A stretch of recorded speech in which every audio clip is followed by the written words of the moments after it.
안녕하십니까. 기초간호 임상실무 라니 간조스쿨에 오신 것을 환영합니다. 우리 지난 시간에는 체위 유지 및 체위 유지랑 운동 돕기에 대해서 설명을 드렸고요. 이번 시간에는 이동 돕기에 대해서 설명을 드리겠습니다. 우리 대상자를 무거운 물건이나 환자 이동 시의 자세에 대해서 설명을 드리겠습니다. 그리고 우리가 우선 대상자를 움직이기 전에 우리의 몸을 양발을 약간 벌려서 기저면을 넓히 하는 게 좋고요. 무게 중심을 낮추고 기저면에서 가깝게 할수록 우리가 안정적이고, 그럴 때 등을 펴고 무릎을 구부려 주시는 게 좋습니다. 그리고 운반하는 목적물에서 약간 너무 멀리 떨어지는 게 아니라 약간 30cm 가량 떨어진 곳에 설 수 있도록 하고요. 그리고 우리 중력에 맞서서 일하지 않도록 하고, 물건을 들어 올려서 운반하는 것보다 밀고 끌 때 더 우리가 힘이 덜 드는 걸 알고 있으면 좋겠습니다. 그리고 물체를 신체에 가까이 하면은 팔의 근육의 긴장을 감소할 수 있기 때문에 대상자에 가까이 설 수 있도록 하는 것이 좋겠죠. 그래서 보시면 진짜 환자를 오른쪽이나 왼쪽으로 이동시키는 방법이 있는데, 우선 이때는 환자가 한쪽으로 치우쳐 있을 때를 설명을 하는 겁니다. 그래서 환자를 중심으로 가까이 옮길 때 보면은, 이때는 우리는 환자를 다 중심으로 모두 움직이기 때문에 두 번에 나눠서 하는 것이 좋습니다. 그래서 환자를 이동하고자 하는 쪽에 서도록 하는 것이 좋고요. 그 다음에 환자의 두 손을 가슴 위에 포개고, 그리고 상반신과 하반신을 나누어서 이동시켜야 되고, 근데 이제 먼저 상반신 쪽을 할 때는 한 손을 대상자의 목에서 겨드랑이를 향해서 넣어서 받치고, 다른 한 손은 허리 아래에 넣어서 상반신을 먼저 이동을 시킵니다. 그리고 하반신은 허리와 엉덩이 밑에 손을 깊숙이 넣고 이동시키는 것이 환자가 오른쪽이나 왼쪽으로 치우쳐 있을 때 이동하는 방법입니다. 그리고 환자 침상 머리 쪽으로 옮기는 법이 있는데, 이때는 뭐냐면 우리가 대상자가 반자의 자세로 있을 때, 그때 우리가 환자가 밑으로 쏠릴 때를 말하는 겁니다. 이때는 우리가 두 가지 경우가 있습니다. 환자가 협조할 수 있는 경우가 있고 협조할 수 없는 경우가 있습니다. 협조할 수 있는 경우는 대상자에게 무릎과 발바닥을 힘을 주어서 엉덩이를 들면서 침대 머리 밑으로 이동하게 하거나, 아니면 환자의 침대 머리만 난간을 잡게 한 후에 환자의 대퇴 아래에서 간호조무사는 한쪽 팔을 넣고, 그리고 한쪽 발을 넣고, 그리고 침상문을 밀면서 신호해서 환자와 함께 같이 위로 올라갈 수 있도록 하는 것이 좋습니다. 그리고 환자가 협조할 수 없는 경우에는 침대 양편에 한 사람씩 서서 마주 서가지고, 한 사람은 팔과 머리 밑으로 놓고 어깨의 등 밑을, 그리고 다른 팔은 엉덩이의 대퇴를 지지하면서 반대편 사람과 손을 잡고 신호해서 두 사람이 동시에 올리는 것입니다. 그래서 이렇게 해주시면 되고요. 그 다음에 편마비 환자를 심상에 이렇게 앉히는 방법이 있습니다. 그래서 편마비 환자를 심상에 이렇게 앉힐 때는 항상 건강한 쪽에, 대상자의 건강한 쪽에 서서 해주는 게 좋고요.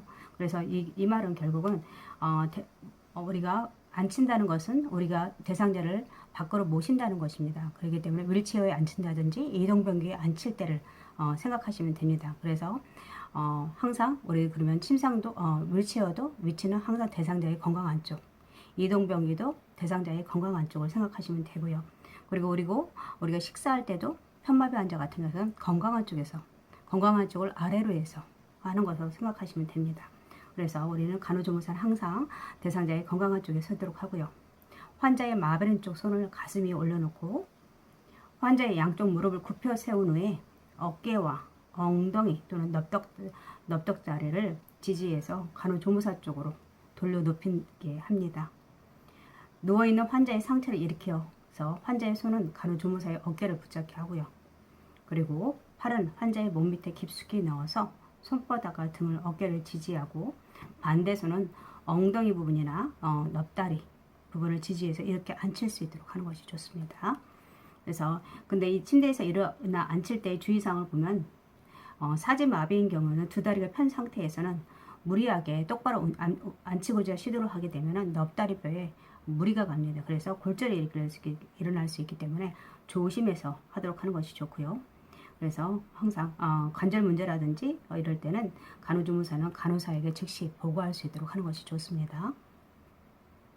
침대에서 이렇게 세우는 법 중에서 우리가 앞에서 보조하는 법하고 옆에서 보조하는 방식이 있습니다. 그래서 앞에서 보조하는 경우는 대상자를 침대에 가볍게 걸터 앉도록 하고 발을 무릎에서 보다 살짝 안쪽으로 옮겨주면 되고요. 그리고 간호조무사는 자신의 무릎으로 환자의 마비된 쪽 무릎 앞쪽에 대고 지지할 수 있도록 하고요. 그리고 양손은 허리를 잡아 지지하고 환자를 상체를 앞으로 숙이고 천천히 이렇게 세울 수 있도록 하는 겁니다.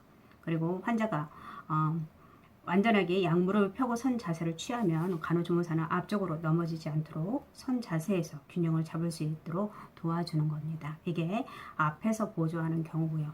그리고 옆에서 보조하는 경우는 간호조무사는 환자의 마비된 쪽 가까이에 위치하고 옆에서 발을 환자의 마비된 발 바로 뒤에 놓도록 하는 겁니다. 그리고 한 손으로 간호조무사 한 손은 마비된 대퇴부를 지지하고 다른 한 손은 환자의 반대쪽 허리 쪽을 부축해서 천천히 일으켜 세울 수 있도록 하고요. 그리고 환자의 양쪽 무릎을 펴서 일어서면은 대퇴부에 있던 손을 가슴 쪽으로 환자의 가슴 쪽으로 옮겨 놓고 상체를 펼 수 있도록 도와주는 겁니다. 이게 대상자를 옆에서 보조하는 경우 우리가 도와줄 수 있는 방법이고요. 그리고 의료 보조 장구 착용자 이동도끼인데 이거는 보시면 보행기 있습니다. 보행기 이동 시 사용도끼인데 보통 보행기의 위치는 둔부 위치가 좋고요. 팔꿈치 이때 둔부에 놓았을 때 팔꿈치의 각도는 30도 정도가 좋습니다. 그리고 이 보행기에서는 딱 두 가지 경우가 있는데 한쪽 다리가 약한 경우와 양쪽 다리가 모두 약한 경우입니다. 한쪽 다리가 약한 경우에는 보행기하고 약한 다리가 먼저 나가고요. 그리고 건강한 다리가 갈 수 있도록 하는 것이 좋고요. 그리고 양쪽 다리가 모두 약한 경우는 보행기가 먼저 나가고 그리고 오른쪽이나 왼쪽이나 상관없이 오른쪽이든 왼쪽 다리든 먼저 나갈 수 있도록 하는 것이 좋습니다. 결국 이것은 3점 보행이고 한쪽 다리가 아픈 것은 2점 보행을 생각하시면 됩니다. 그리고 지팡이 이용 보행도끼는 여기서도 마찬가지로 이게 둔부 높이인데 이때 구부러지는 팔꿈치 각도는 30도고요. 그리고 평소 신는 신발을 신고 지팡이를 옆에 놓았을 때 그 손잡이 높이가 손목 높이여야 되고요. 지팡이 같은 경우도 평지를 걸어갈 때하고 내려갈 때는 똑같습니다. 그래서 지팡이가 먼저 나가고 항상 지팡이 같은 걸 지팡이가 먼저 나온다고 생각을 하시면 됩니다. 그래서 지팡이가 먼저 나오고 그 다음에 마비된 다리가 그 다음에 건강한 다리가 먼저 갈 수 있도록 하고요. 올라갈 때는 지팡이 그 다음에 건강한 다리 마비라고 생각하시면 되고 그리고 우리가 만약에 편마비 있는 대상자들은 지팡이를 짚는 위치는 보통 건강한 쪽이고요. 그리고 지팡이 놓는 위치는 앞에서 15cm, 옆으로 15cm 위치에 놓는 것입니다. 그리고 지팡이 같은 경우도 2점 보행, 3점 보행, 평상시에는 3점 보행을 하고 빨라지게 되면은 보통 2점 보행을 하게 됩니다. 그래서 2점 보행이라는 것은 지팡이와 마비된 쪽 다리가 동시에 내돌릴 수 있도록 하는 것이고 그 다음 건강한 다리가 따라가는 것입니다. 이게 2점 보행이고 그 다음에 3점 보행 우리 지금 하는 것처럼 지팡이든 마비든 건강한 다리 이게 3점 보행이 되겠습니다.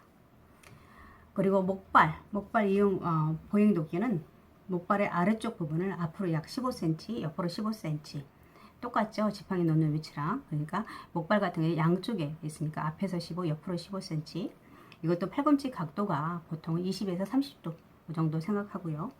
그 다음에 계단 오를 때는 어떠냐면 보통 두 가지 방법이 있습니다. 세 가지 방법인데 두 가지 방법은 수술한 쪽 다리의 손으로 계단 오를 때는 난간을 잡도록 하는 것입니다. 계단의 난간을 잡고 난간과 목발 사이에 고르게 무게를 지탱한 다음에 건강한 다리 위에 올리도록 하고요. 그 한쪽 다리와 목발을 계단 위로 올리도록 하는 것입니다. 이게 방법 첫 번째고요. 두 번째 같은 경우는 불편한 쪽 다리의 손은 난간과 그리고 다른 쪽은 목발을 힘있게 잡고요. 먼저 건강한 다리가 올라가고 그 다음에 목발을 올리고 그 다음에 마지막으로 한쪽 다리를 올리는 거 이게 두 번째 방법입니다. 세 번째 반절 같은 경우는 목발을 그 양쪽 목발을 가슴에 안고 그다음에 계단으로 앉아서 올라가는 거겠죠. 네, 난간이 없을 때 이때는 그래서 계단으로 주저앉아 가지고 올라가는 겁니다. 그다음에 목발을 이용해서 계단을 내려가기는 이것도 방법 첫 번째와 두 번째가 있는데 한 손으로 난간을 잡고 건강한 다리에 몸무게를 싣고 환측 다리와 목발을 먼저 내려놓고요. 그 난간과 목발 사이를 고르게 무게를 지탱하고 천천히 건강한 다리를 내려놓도록 하는 것입니다. 그리고 방법 두 번째도 불편해져 다리의 손과 난간 그리고 다른 쪽 목발은 힘있게 잡고요. 그리고 목발을 먼저 계단으로 내린 후에 환측 다리를 내리도록 하는 것입니다. 그리고 마지막으로 건강한 다리를 내릴 수 있도록 하는 것입니다. 그래서 이렇게 하시면 되시고요. 그 다음에 목발 보행 시 유의사항이 있습니다. 목발 보행 시 보조자는 혼자의 힘이 있는 건강한 쪽 옆이라든지 바로 뒤에서 보조해야 환자가 안정감을 느낄 수 있도록 하는 것을 생각하시면 되고요. 그리고 보행 시에는 목발을 고무 접지점에서 자신의 발을 내주어서 이게 미끄러지지 않도록 해주고 환자의 반대편 다리로 보행할 수 있도록 같은 쪽으로 보행하게 되면 부딪힐 수 있으니까 반대쪽으로 다리로 보행할 수 있도록 하는 것이 좋습니다. 그 다음에 목발에 2점 보행과 3점 보행, 4점 보행이 있는데 평지 걷기에서 보통 2점 보행 같은 경우는 4점 보행보다 빠릅니다. 그리고 이런 경우에는 양쪽 하지가 체중 부하가 가능한 경우에 2점 보행을 하고요. 그래서 체중 2점을 지탱함으로 좀 더 많은 균형이 필요할 수도 있습니다. 그래서 동시에 오른쪽 목발과 왼쪽 발이 그리고 동시에 왼쪽 목발과 오른쪽 발을 우리가 걷는 것처럼 그렇게 걸어가면 됩니다. 그 다음 3점 보행 같은 경우는 이때는 한쪽 하지가 약해서 체중 부하를 할 수 없고 다른 쪽 한쪽 하지는 튼튼해서 전체 체중 유지가 가능할 때 사용합니다. 뭐 석고붕대라든지 뭐 이럴 때. 그래서 양쪽 목발로 한측 다리를 지탱하면서 동시에 나가고 그 다음에 강한 쪽 다리를 내딛는 것입니다. 그리고 4점 보행은 양쪽 발에 체중 부하가 가능하고 균형을 잡기 어려운 환자가 시행하는 보행 방법입니다. 그래서 안정성을 주기하기 위해서 목발을 하지에 각각 하나씩 앞으로 나갈 수 있도록 하는 것이 4점 보행이라 할 수 있겠죠. 네. 그 다음에 휠체어 이동 보행도끼인데 보통 보행도끼 보면은 문턱을 오를 때가 있고 내려갈 때가 있는데 도로턱을 오를 때는 휠체어를 뒤쪽으로 기울이고 앞바퀴를 들어서 문턱을 내려 올릴 수 있도록 하는 것이 좋고요. 내려갈 때는 휠체어를 뒤로 돌려서 내려가면서 간호조무사가 뒤에 서서 뒷바퀴를 먼저 내려놓고 그 다음 앞바퀴를 들어 올린 상태에서 천천히 뒤로 빼면서 앞바퀴를 조심히 내려놓도록 하는 것입니다. 그 다음 오르막길 같은 경우는 환자 체중이 무겁거나 경사가 높은 경우에는 지그재그로 갈 수 있도록 하는 것이고요. 내리막길도 마찬가지로 휠체어를 뒤로 돌려서 뒷걸음으로 내려가고 환자의 체중이 무겁거나 경사도가 심한 경우에는 지그재그로 내려가는 것이 좋고요. 그때 간호조무사는 반드시 뒤쪽을 확인하도록 하는 것이 좋습니다. 그리고 울퉁불퉁한 길을 갈 때는 휠체어로 앞바퀴를 들어 올려서 젖힌 상태로 이동해야 합니다. 그 이유가 앞바퀴는 휠이 작기 때문에 진동을 흡수하지 못하기 때문에 대상자가 그 진동을 느낄 수가 있습니다. 그래서 굉장히 불편하기 때문에 앞바퀴를 들고 가시는 게 좋고요. 그 다음에 엘리베이터 타고 내릴 때는 뒤로 들어가서 앞으로 나올 수 있도록 하는 것이 좋습니다. 네. 그리고 환자 옷 갈아입히고 벗기기인데 편마비 장애가 있는 경우는 보통 옷을 벗을 때는 건강한 쪽부터 벗고요. 옷을 입을 때는 불편한 쪽부터 입을 수 있도록 하고 정맥요법 실시하고 있는 경우는 환자의 상의를 벗을 때는 수액이 연결되지 않는 팔부터 먼저 벗도록 하고 입힐 때는 수액이 연결된 쪽 팔부터 입도록 하는 것이 좋습니다. 오늘은 대상자의 이동도끼를 했고요. 다음 시간은 신체보호대 적용도끼에 대해서 설명을 드리겠습니다. 바로 이어서 우리 모의고사 문제를 풀어보도록 하겠습니다. 보건간호와 개요의 문제를 풀어보도록 하겠습니다. 첫 번째 문제에 이렇게 달아놨는데 수질 오염에 대한 설명으로 옳은 것은 이라고 했네요. DO가 높을수록 오염도가 높다라고 했는데 DO가 높으면은 오염도가 낮은 것을 의미하고요. 이것은 우리 물고기 같은 용존산소가 충분하다는 거죠. 그래서 온도가 용존산소는 온도가 낮을수록 산소 함유량이 오염도로 낮다는 것을 의미하고, 그 다음에 수중에 용존산소량이 높을 때 온도가 낮고 물은 깨끗하다고 볼 수 있습니다. 그 다음에 COD 같은 경우는 공장 폐수라든지 그래서 유기물질과 무기물질을 측정하는 방법이고요. 그래서 호수라든지 연못의 해양 오염의 지표를 할 수 있습니다. 그래서 COD가 높을수록 오염도가 높다. 맞죠? 이게 답이 되겠고요. 그 다음 BOD 같은 경우는 높을수록 오염도가 낮은 게 아니라 높습니다. 왜냐면은 이것은 BOD가 높다는 것은 물에 분해 가능한 유기물질이 많이 포함되어 있어서 오염도가 높음을 의미할 수 있습니다. 그래서 우리가 하천수라든지 가정오수의 오염지표로 사용하고 있습니다. 네. 그래서 우리가 BOD가 높을수록 오염도가 높고요. DO가 높을수록 BOD는 낮아지는 것입니다. 그래서 답은 2번이 되겠네요. 네. 여기서 4번 같은 경우도 DO 용적량이 높을수록 BOD가 높아진다가 아니라 낮아지고요. 그죠? 5번 같은 것은 아까 DO가 높을수록 BOD가 BOD는 낮아진다고 했습니다. 그렇기 때문에 이건 아니고, 그래서 답은 2번이 되겠네요. 그 다음에 두 번째 문제를 보시면 보건소를 찾아온 에이즈 환자에게 보건교육을 실시할 때 가장 적절한 방법으로 옳은 것은 이라고 했네요. 우리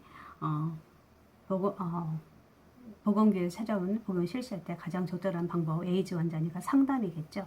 네, 상담이고, 이거는 뭐 내담자와 전문적 훈련 받은 상담자에서 대면적 관계에서 내담자에게 수용적이고 구조화된 관계를 형성하고, 그리고 내담자가 자신과 환경에 대해서 의미 있는 이해를 증진할 수 있도록 도와주는 것입니다. 그래서 자기 이해라든지 의사결정, 문제 해결이 이루어지도록 상담자가 전문적으로 도와주는 과정이라 할 수 있겠죠. 그 다음에 시범 같은 경우는 보통 우리가 1학년 초등학교에서 칫솔질이라든지 손 씻기 같은 경우를 시킬 때라든지 아니면은 복막투석을 하고 있는 가정에서 복막투석을 하는 만성 신부전증 환자들한테 이렇게 실무 적용이 가능한 것입니다. 그래서 현실적으로 교육 내용으로 해서 효과가 가장 크다고 볼 수 있고요. 그 다음에 대중매체 같은 경우는 보통 가장 효과가 있는 경우는 급성 감염병 만연 시에 보건교육 효과가 굉장히 높고요. 뭐 장점은 짧은 시간에 많은 정보를 전달할 수 있죠. 그리고 단점은 값이 비싸다는 거. 그리고 일방적으로 전달이 가능하고, 그 다음에 개인 상태를 고려하지 않는다는 거겠죠. 역할극 같은 경우는 다른 사람의 역할을 해봄으로써 그 상황에서 입장이라든지 이해를 할 수 있는 방법입니다. 그리고 뭐 집단 토의는 뭐 우리가 알고 있는 것처럼 뭐 강의라든지 그룹 토의, 심포지엄, 패널 토의, 분단 토의 같은 것도 있죠. 네, 그래서 여기서의 답은 상담이 되겠네요.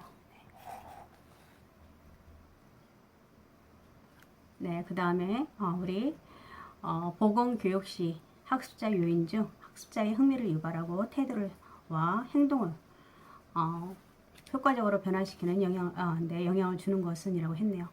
보건교육 시 학습자의 요인 중 학습자의 흥미를 유발하고 태도와 행동을 효과적으로 변화시키는 영향을 주는 것, 학습 동기겠죠. 그죠? 네. 그래서 우리 학습자의 학습 동기는 보건교육에서 가장 중요한 사항이고요. 그 다음에 이 동기 유무에 따라서 학습의 결과가 영향을 미치기 때문에 굉장히 중요합니다. 그래서 이것은 답이 학습 동기가 되겠네요. 네. 그 다음에 벽지나 오지 등의 취약지역의 주민들의 1차 보건 의료를 위해서 설치된 것은 이라고 했네요. 보건진료소, 보건소, 보건지소, 시도립병원, 한방병원. 답을 보시면 여기서는 보건진료소죠. 네, 보건진료소는 WHO 1차 보건관리 국가정책으로 받아들임으로써 농어촌 보건의료지역의 주민에 대한 보건의료 문제를 해결하기 위해서 1980년에 농어촌 등 보건의료를 위한 특별조치법이 마련됐습니다. 그래서 1981년에 설치되었고 이거 하나로 보건진료소가 생겼다는 거 알고 있으면 될 것 같습니다.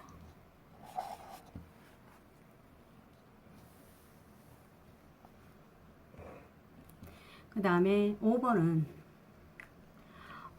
정신적, 육체적, 신경적인 노동 부하에 반응하는 생체의 태도를 의미하는 산업피로에 대한 설명으로 옳은 것은 이라고 했네요. 우리 산업피로 정의를 보시면 산업에 종사하고 노동함으로써 생기는 신체적이고 정신적 피로라고 설명하고 있습니다. 종류를 보면 어떤 것들이 있냐면 우리가 피로증의 출현 방식에 의해서 분류하면 급성 피로라든지 아급성 피로, 일주성 피로 및 만성 피로가 있는데 여기서 보시면 그러면 첫 번째 생산성이 급상승하게 된다. 오직 수면 부족에 의해서만 야기된다. 세 번째는 충분한 영양과 휴식으로 예방이 가능하다. 재해 발생 건수가 감소되고 있다. 정신 건강보다 육체 건강을 우선시한다. 답은 무엇입니까? 우리가 이런 산업 피로가 예방할 수 있는 가장 큰 방법은 충분한 영양이라든지 휴식으로 예방이 가능하다는 거. 네, 답은 3번이 되겠네요. 네.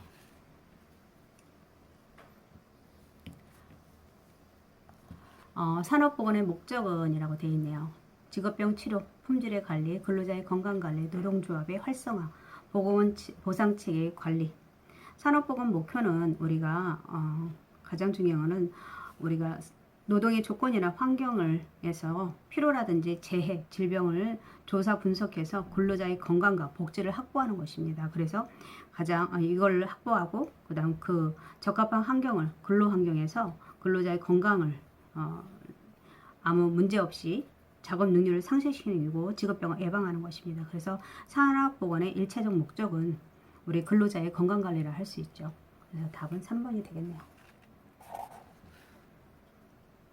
그 다음 7번을 보시면 미나마타병의 원인 물질로서 중독되었을 때 근해염이나 근육 진전, 중추신경장애, 단백뇨 등의 증상을 보이는 유해 물질을 옳은 것은 미나마타병. 우리는 수미라고 이어주세요. 수미.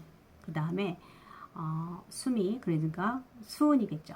네, 그래서 이 미나마타병 같은 경우는 오염된 어표를 장기간 대량으로 섭취해서 사지마비라든지 정신이상, 언어장애, 시청각 기능장애를 일으킬 수 있는 중추신경계 질환입니다. 그래서 태반을 통해서 지진화가 출생률도 증가를 가져오기도 하고요. 그래서 수은이 되고 카드뮴 같은 경우는 우리는 카이라고 외워주세요. 카이는 있다의 병이라고 알고 있으면 될 것 같습니다. 그 다음 8번 같은 경우는 공기 중에 0.04%를 차지하는 무색무취의 가스로서 실내 공기의 오염의 지표로 사용되는 것은 이라고 했네요. 우리 여기서 보시면 이게 무엇입니까? 이산화탄소죠. 이산화탄소. 그래서 우리 이산화탄소 같은 경우는 우리 혈액 중에 CO2가 증가하면 호흡수가 증가하고요. 실내 공기 오염의 지표로 널리 사용되어 있고 위생학적 허용 농도가 0.1%입니다. 그리고 근래에는 대기 오염의 증가의 절대적인 원인이고 대기 중에 함량이 높아서 높아질 경우 온실 효과를 발생할 수 있습니다. 이걸로 인해서 우리 실내 오염의 군집독이 나타날 수 있고요. 그래서 군집독 아니면 두통이라든지 오심이라든지 뭐 이런 것들이 나타날 수가 있습니다. 이거에 대한 예방은 뭐 환기겠죠. 네, 답은 2번이고 우리 오존 같은 경우는 우리 물을 정화시키는 역할을 하고요. 지구상의 생물을 보호하는 역할을 하고 그리고 오존층이 파괴된다는 것은 주로 자동차 배기가스에 의해서 발생하고요. 그래서 자외선적인 인간에게 해로운 파장이 제거되지 못하면 기후온난화와 피부암을 초래할 수가 있습니다. 네. 그 다음에 일산화탄소 같은 경우는 우리가 CO로 무색무취, 무자극성 가스이고 위생학적 허용 농도는 0.01%라는 거. 그 다음에 아황산가스에서는 산성비의 주요 원인이라 할 수 있고요. 그리고 자극성 취기, 원인으로 자극성 취기나 점막, 자극, 염증, 흉통, 호흡곤란을 유발할 수 있습니다. 그래서 우리가 여기서 무색무취의 가스로서 실내 공기 오염의 지표로 사용되는 것은 이산화탄소겠네요. 네, 오늘은 보건학 간호학 개혁에 대해서 설명을 드렸고요. 다음 시간은 공중보건학에 대해서 설명을 드리겠습니다. 문제를 가지고 풀어보도록 하겠습니다. 오늘 함께 해주셔서 감사합니다.